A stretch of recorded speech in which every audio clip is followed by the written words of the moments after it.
Hey everybody, welcome back to Video Game Esoteric in our long-running series, the Unported Playlist, where I take a look at my favorite unported arcade games of all time.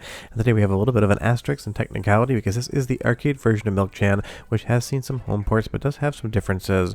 And honestly, I just wanted to take a look at an arcade game that I absolutely love and I absolutely suck at the same time, because this is definitely a rage game through and through, or maybe I'm just bad at it. Before we get too far involved though, do me a huge favor, go down below, hit like and subscribe, and ring that notification bell. Definitely helps us out. And if you feel so inclined and want to support the channel, I got a Patreon link down below as well. Now the entire premise of Milkchan is absolutely simple. All you need to do is get to the top of the tower and deliver some milk. But honestly, it sounds so easy, but it actually becomes incredibly difficult. And again, maybe I'm not the best at this game, but this is going to absolutely drive you nuts. As far as the gameplay is concerned, it is so simple. You have a punch mechanic. You can punch in different directions, and you're going to use that to basically elevate yourself to the top of this tower, and you'll get a highest point every single time you go further in your actual gameplay experience. Now I know that sounds easy, and at least at the beginning it relatively is, but you have to get very good at the controls very quickly. I can't recommend enough, this is the type of game you want to have an arcade stick for, because if you try to use a D-pad for this one and one wrong input gets put in, you're going to absolutely just dump yourself to the bottom of the screen, because this game has a lot of consequences to it. You want to move slow and you want to move methodically, but you also have a 5-minute timer, or else you have to take a continue. So the game is both pushing you to actually go faster and telling you to slow down and think about things at the same time. And trust me, when you end up falling down a screen and losing 3 or 4 minutes of progress, it's going to absolutely drive you nuts and make you want to go right back in and keep playing it to figure it out. Now the reality is you really need to read the screen in Milkchan, because sometimes you're actually trying to play the game the wrong way versus the right way, and it kind of teaches you that as well. There's better paths and worse paths, and you kind of have to figure them out for yourself. And I really do like that, because you'll see here with the double jump, we don't actually have to go to the right hand side of the screen. We can just go ahead and move directly up and then continue. So when you're playing Milkchan, definitely pay attention and make sure you're looking at every single option you have for movement, because sometimes you're doing things the wrong way and the game is punishing you just for not realizing that there is an easier path forward. And you will see here throughout the levels there are going to be some timer upgrades as well. That way you can get a little bit more time on the clock, but trust me, time is going to be your worst enemy here.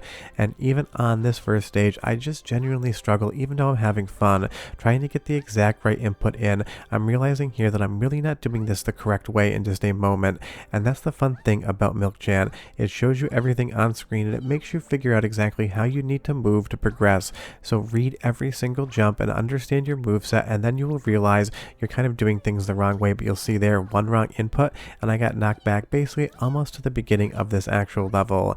And that's what a rage game is. Once you actually screw up, you're so angry for having done it, you get a little bit frustrated, but it makes you want to just stay back in and actually just try to complete the game. Think of things like Only Up. The controls are a little bit wonky, they can be frustrating, but when you actually beat the game, you feel so accomplished, like you've done something correct. And again, right there, just one wrong input trying to save it, knock myself all the way back down the tower.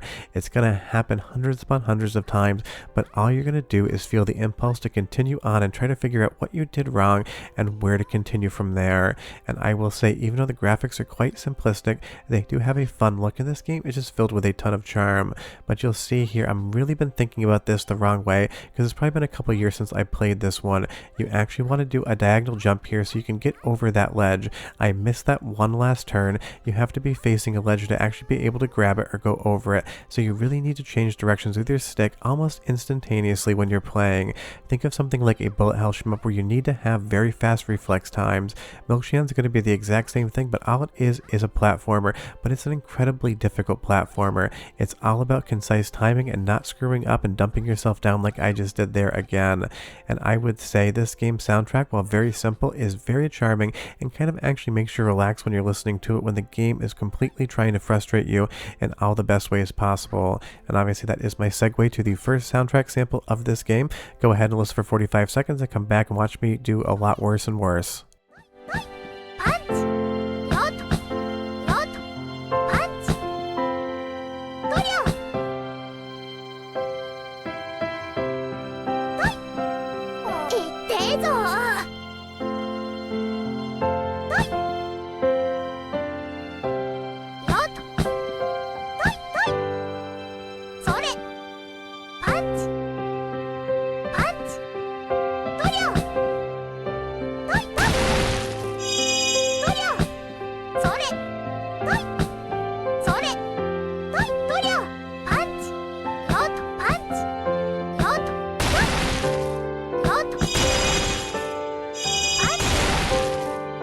I mean, I'm definitely glad the soundtrack is relaxing because this game will absolutely just screw you over again and again, but that is really the hook of it. You'll see here that we even have to just basically jump over these spikes, and you have to be very careful about it. So again, timing is absolutely essential. Some of these frame timing windows feel like 3 or 4 frames long, and for some strange reason there, I just absolutely duffed it and went through that platform, but that was definitely, again, my fault. You'll see here, we have this wheel that we basically have to get up on and then quickly pivot the wrong direction. But if you didn't notice yet, there is a slope on the left-hand side of the screen, and you're going to see exactly what happens when you get further up the tower and the game becomes more difficult.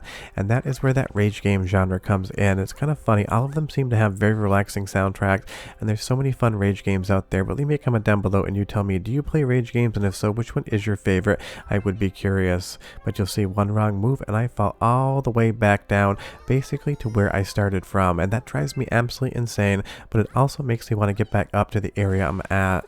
Now moving a little bit further down on the tower, there's going to be a ton of different types of platforms in Milkchan, and you'll see here these ones basically disappear after about a second. It gives you just enough time to actually be able to touch them and maneuver your way to the actual goal, but it doesn't allow you to linger, and that is another fun aspect of the game. It is going to force your hand and force you to make quick movements and judgments.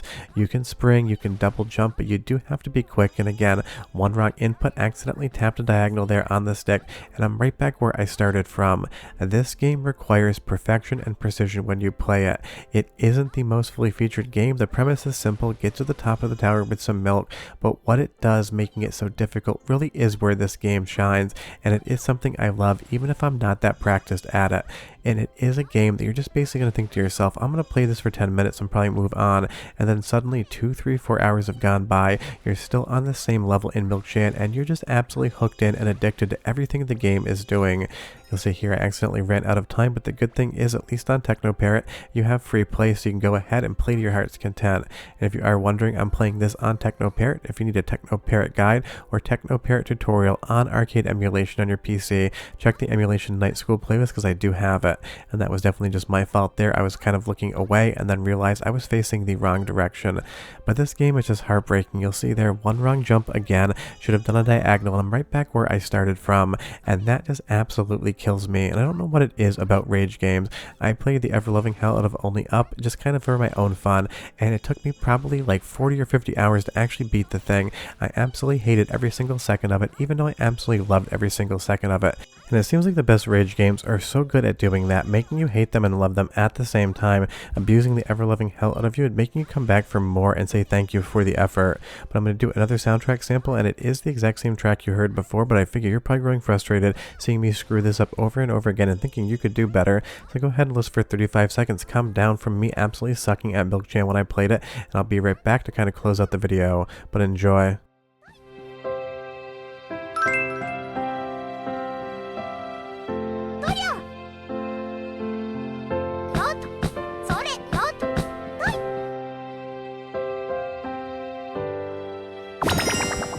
牛乳よっとそれパンチとりゃお届けするよとりゃ諦めないよ頑張るよ I mean, honestly, it's a good thing they made the music so relaxing in Milkchan because the game makes you want to throw it across the room and then wander over, pick it up, and continue to play it. And this is just the first level of the game. There's more levels with more mechanics, and if you actually get to the end of this thing, which I've never done before, some of the gameplay is absolutely, in my opinion, some of the hardest stuff you're ever going to do, because I'm even struggling here just to kind of get on this platform because, again, some of the frame timing windows are really tight, and it is the type of game, if you really wanted the best gameplay capture of it, you'd probably have to practice for a week or so to get it. And it's one of those things, if you don't like rage games, if you don't like being driven nuts by the game you're playing, then absolutely do not play Milkchan. It's just going to frustrate you and make you want to play something different. But again, it's one of those things, if you fall all the way down to the bottom of the level, you're absolutely just going to hate the entire experience, and you're going to just want to sit there and go right back to where you came from. Because Milkchan's one of those things, it doesn't hold your hand, it doesn't really explain anything, it gives you a moveset and tells you continue to go to the top of the tower. How you do that's completely up to you. But we're done. Hope you enjoyed the video, and I'll see you next time. Bye bye.